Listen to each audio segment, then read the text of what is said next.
అసెంబ్లీలో టిడ్కో గృహాలపై సభ్యులు లేవనెత్తిన ప్రశ్నలకు మంత్రి నారాయణ ఆన్సర్ చేశారు.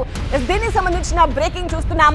టిడ్కో కాంట్రాక్టర్లకు బిల్లుల పెండింగ్ పై బీజేపీ శాసనసభాపక్ష నేత విష్ణుకుమార్ రాజు ప్రశ్నకు మున్సిపల్ శాఖ మంత్రి నారాయణ సమాధానమిచ్చారు. టిడ్కో కాంట్రాక్టర్లకు 3,664 కోట్ల పెండింగ్ బిల్లులున్నాయి అంటున్నారు ఆయన.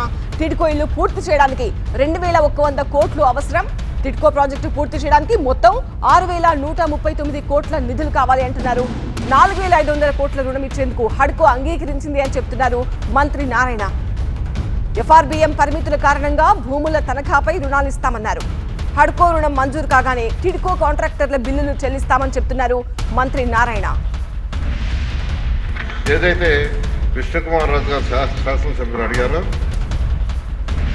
కాంట్రాక్టర్లకి పెండింగ్ బిల్స్ కానీ వాళ్ళకి ఇవ్వాల్సిన లయబిలిటీస్ కానీ మొత్తం 3,664 కోట్లు ఉంది అధ్యక్ష. 3,664 కోట్లు పే చేయాల్సి ఉంది. అది కాకుండా వర్క్ పూర్తి చేయాలంటే 2,100 కోట్లు కావాలి అధ్యక్ష.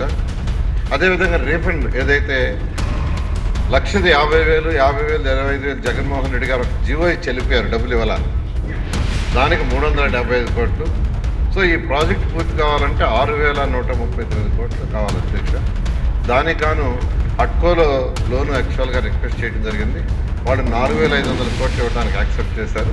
అయితే ఎఫ్ఆర్బిఎం లిమిట్ ఇప్పుడు ప్రజెంట్ స్టేట్ గవర్నమెంట్ ఇవ్వలేనందువల్ల అది హోల్డ్ అయితే దాన్ని ఆల్టర్నేటివ్ వేలో ఇచ్చేట్టుగా అంటే ల్యాండ్స్ మార్టిగేజ్ మీద ఇస్తామని చెప్పారు. దానికి కానీ ఈరోజు కలెక్టర్ గారి దగ్గర దాదాపు 800 ఎకరాల లక్ష్యాలు సేకరించాం. మరొక 200 ఎకరాలు సేకరించి సబ్మిట్ చేస్తే ఆ 4,500 రిలీజ్ చేస్తారు అధ్యక్ష. అది రిలీజ్ చేస్తే ఈ యొక్క కాంట్రాక్టర్లకు ఏదైతే 3,664 కోట్లు ఇస్తూ ఈ వర్క్ పూర్తి చేయడం జరుగుతుంది అధ్యక్ష.